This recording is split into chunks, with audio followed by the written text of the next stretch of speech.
They've had unchecked power to censor, restrict, edit, shape, hide, alter virtually any form of communication between private citizens or large public audiences.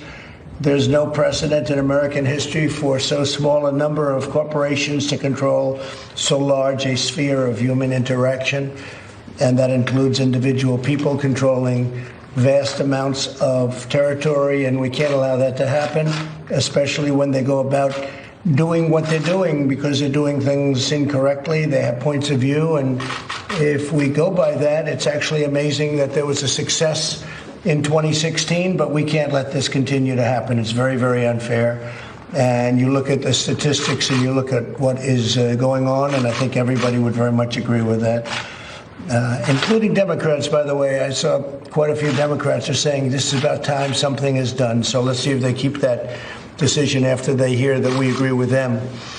The choices that Twitter makes when it chooses to suppress, edit, blacklist, shadow, ban are editorial decisions, pure and simple. They're editorial decisions. In those moments, Twitter ceases to be a neutral public platform and they become an editor with a viewpoint. And I think we can say that about others also, whether you're looking at Google, whether you're looking at Facebook, and perhaps others. One egregious example is when they try to silence views that they disagree with by selectively applying a fact check, F-A-C-T, fact check. What they choose to fact check and what they choose to ignore or even promote is nothing more than a political activism group or political activism.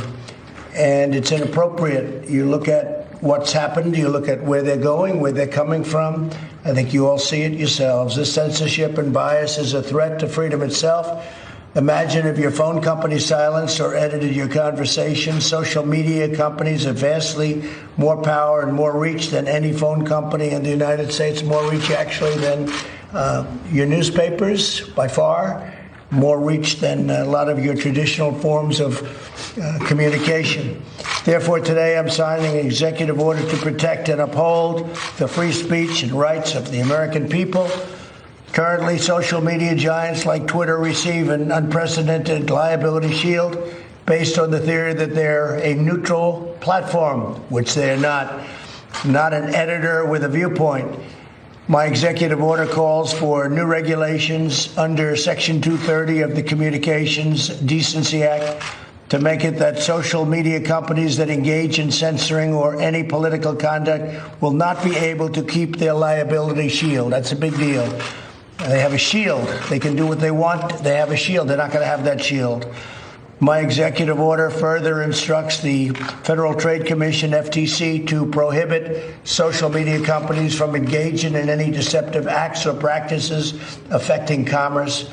This authority resides in Section 5 of the Federal Trade Commission Act. I think you know it pretty well. Most of you know it very well. I would think you know it quite well, right? Additionally, I'm directing the Attorney General to work cooperatively with the states. He's going to be working very much and very closely in cooperation with the states to enforce their own laws against such deceptive business practices. The states have broad and powerful authority to regulate in this arena, and they'll be doing it also, and we encourage them to do it if they see exactly as we've been seeing. It's what they're doing is tantamount to monopoly, you can say. It's tantamount to taking over the airwaves. Can't let it happen. Otherwise, we're not going to have a democracy. We're not going to have anything to do with a republic.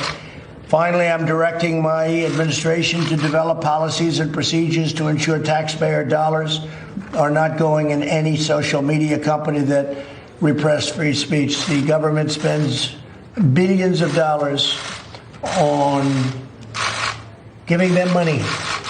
They're rich enough, so we're going to be doing none of it or very little of it. As president, I'll not allow the American people to be bullied by these giant corporations. Many people have wanted this to be done by presidents for a long time. And now we're doing it, and I'm sure they'll be doing a lawsuit, and I'm also sure that we're going to be going for legislation in addition to this, and the legislation will start immediately. And I tell you, I've been called by Democrats that want to do this, and so I think you could possibly have a bipartisan situation. But we're fed up with it, and it's unfair, and it's been very unfair, and we'll see what happens.